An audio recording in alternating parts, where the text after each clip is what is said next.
What is going on, everyone? Unknown Gamer here. Thank you so much for stopping by for this episode of Destiny 101, the series where we take you in depth into Destiny's mechanics. Today we're going to be looking at armor mods.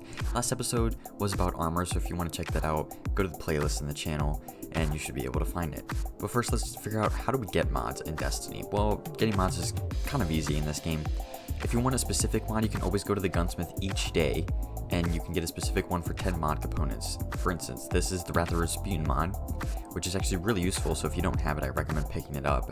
It's such a useful perk. But definitely pick it up if you don't have it. But he also sells a weapon one too, but today we're just going to be focusing on armor ones. But how do we get mod components? Well, mod components can be picked up by bounties or by turning in and ranking up with the gunsmith. It's rather easy to get, so pick up the bounties if you have to. You just gotta do a certain objective, and you also get an enhancement core, which is always nice with the little cherry on top. But like I said, you can also get it by turning in packages, and it is recommended that way because you should have a plethora of gunsmith materials from dismantling all the weapons that you get over the course time that you will not be using.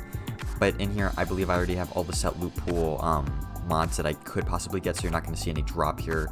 But for instance, like if we just got that fusion rifle, the mod would just drop along with it, like underneath the shader. But that's what that would look like. You can also get them from just about any vendor just by ranking up, turning it in. So I recommend completing weekly things. I will show you all the vendors you can possibly get it from. As the date of recording this, Iron Banner is actually part of the weekly Crucible thing, but I recommend turning in packages with him because there are specific mods that you can't get from them, like enhanced ones. Enhanced ones are essentially just a better version of a mod. For instance, you can get Rifle Loader, but there's also a mod that is Enhanced Rifle Loader, which is essentially just a better version. It does cost more, but we'll get into that a little bit later. But what you essentially need to do is just get 20 tokens. If you are completing the bounties, you get a surplus of 50, so you should be able to turn those in and get some. But definitely turn those in if you can still. But now let's take a look at what mods do. For instance, head mods are very specific and they each have their own individual function. So you're going to see weapons on the screen right there in the little mod icon, and this is what all the head ones do. You can pause to see all the specifics, and you do notice at the bottom right there is like a blue one. That is a seasonal mod. Those will go away after the season is over, but they always have a chance to return with the seasonal artifact. But arms is more of loaders, so I do recommend trying to get these because these are really helpful. If some of your favorite guns have slow reloads, you can definitely help improve that. But chest is also really useful because it also helps with the reserves, meaning you can carry more ammo, which is super useful, allowing you to do more damage which means a lot more dead things. And in Destiny, that's always a good thing. But you also see the blue ones here. Those are, again, seasonal mods. You also get enhanced ones, as you see towards the end. There's an enhanced submachine gun. But here we get to the leg speed. These are super useful. It also boosts the ammo that you pick up, and it's also dexterity, which is a less useful perk. It just allows you to swap, and again, you will see the enhanced stuff there too. But again, the great thing about this is you can build the character the way you want to, and what guns you use, you can specify what kind of thing you want to do. And going along with it, there's also class ones, which is probably the most important ones out of all of these because these might be the most game-changing in the sense that you can get more super energy for certain weapon kills, which is so useful. And you also see all this stuff on the screen here. If you do, again, want to see specifics, you always can go to your collections and just to see what the source is for certain items. But you see here, Bleeding Edge is honestly one of my favorite perks because this season, we had the Falling Guillotine, which is just such a good weapon. So definitely pick up this mod if you have the chance to. It's so useful. But again, the class ability mods are generally the more game-changing ones, so definitely be able to get that. And you also have Oppressive Darkness there, which, as you guys know, is such a strong mod. And then you also have the General Loot Pool mod, which is just more of like the enhancing stats ones like we talked about last time. But there are also some raid ones in here that are specific. A favorite one is Taken Armaments, rightfully so, because you get a heavy brick for every time you get a grenade kill on Taken, which is so useful. And in future content, we don't know how effective these could be, but you also, in here, the general ones, you also have the Charge with Light, which are super powerful, and you also have the Warmind ones, which again are insanely powerful. But yeah, these are essentially all the mods that you can get in the game. So again, you can see all the sources that they come from if they are like grayed out, so definitely check that out. But now, for instance, like I was saying, the Falling Guillotine is such a strong weapon, so if you use your sword a lot, definitely use Bleeding Edge because you get more super energy for each sword kill you get. And more super energy means more super, which is good, and you're also getting Orbs of Light. If it is Masterwork, then getting multi-kills, which is really awesome. So I definitely recommend that if you are a sword user. But again, it can be for any weapon that you want to, that they also have the thing for. Like mentioned before, the blue ones are seasonal ones, so you can stack these if there's no tech text saying, because there will sometimes be text saying that these cannot stack. So definitely keep a lookout for that. But yeah, you can essentially build a character however you want to, which is really awesome, which is a great thing. I'm super happy that they made this change with armor. But yeah, you can also change the respective stats like we mentioned last time with the general mod. You can go for recovery, mobility. It will take plus 10 or take 10 away if you have it in something else, which is really awesome. But you don't even have to go with the plus 10. You could go for a resist mod for against certain type of enemies, which is really cool. And also another thing to note is the charge with light ones are super powerful as well. And here we're not using our armor as efficiently because we still have one that is unused, and you honestly want to make that 10 out of 10. You don't want to have any stuff left over.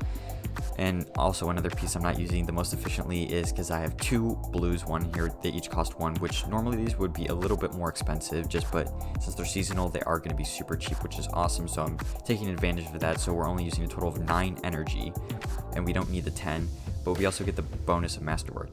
It will always tell you how much is unused in the strip of elemental thing that you have. So see how it says 10 energy and we have 1 unused. If we wanted to make it the most efficient, we could use the hand cannon ammo finder or the scout rifle thing, but I'm not going to use the scout rifle mod because why would I do that? But definitely use all the energy that you possibly can to make it the most efficient, so that way you're not using any energy, if you will.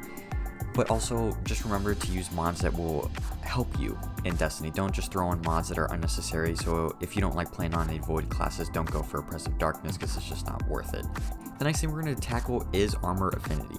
And you may have noticed throughout this whole video that armor can roll with special elements. And it's, well, not special, it's just the 3 from the normal loot pool.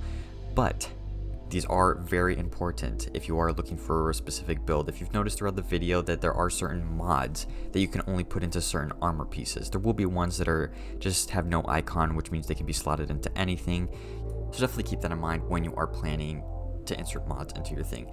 But you will notice the 2 middle slots are where the specific mods can go. You will see the void in the top left icon for the specific mods, and there will be some, again like stated before, that can go into anything. You will see those with no elemental affinity, so those are super useful, but definitely keep that in mind when you're trying to build your character. And you see here all the mods that are solar are going to be here as displayed on the screen. So just remember to keep all these things in mind whenever you're building your character. It's always important to know which things you can do, and this is more of like an end game activity, if you will, because you obviously want to go for stat rolls before you start going deeper, and you can always just change the element with an upgrade module if you can, but that can be rather expensive if you don't have it.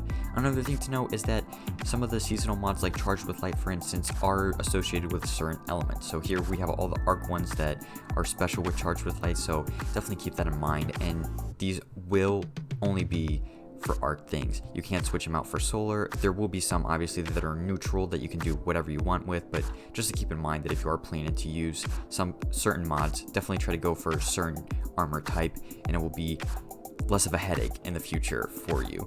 My biggest recommendation again is just using whatever will benefit you when you play the most, and don't try to stick with one elemental thing if that's not going to help you out. If you do use a variety of weapons, try to mix it up a little bit, like I said before. So don't try to stick with all void pieces of armor. Try to mix it up to whatever your play style is going to. So again, just keep all that stuff in mind whenever you're building your character. I usually try to go with a rainbow set of, notice here I have 1 solar, 2 arcs, and 2 voids. Definitely try to keep that in mind. One huge thing to note, if you are going to incorporate exotics, which I highly recommend because they are game changing, will not take any seasonal mods. Notice here how there's only 3 slots and there normally will be 4. Of course, you can always masterwork it, which I highly recommend, which you can still do with any armor piece, but they will never ever have a seasonal mod. I don't know if that will change in the future, but as of right now, that is not a thing. I don't know if it would make it too overpowered, but it doesn't matter what exotic it is, what class, they will not take any seasonal mods. Of course, you can incorporate more of the artifact mods if you do want to do that, but you can't do any of the seasonal ones like Season of Dawn and Season of Worthy, stuff like that. So that is very important to know. And again, like we mentioned in the last episode of 101, the things you will need is Ascendant Shards, Enhancement Prisms, and Enhancement Cores. If you are looking to masterwork it, it does give you plus 12 stat overall. The places you can get it from, these are all the vendors, is Gambit, the Drifter obviously by just doing weekly things. You can also get it from Soraya by doing weekly things by completing clan. the XP requirements and all that good stuff from Zavala, do the weeklies, of course. So essentially, it's just do the weeklies for all these respective characters if you can. And also just by playing games too as well, you will run across them as well, which is super useful. And 801 does have special mods that you get by dismantling some weapons that if you craft them from her, but that's only a weapon thing. There's no armor mods that will drop from there. But yeah, guys, that's going to do it for today's video. I just wanted to give a huge thank you to all of you who have been tuning in.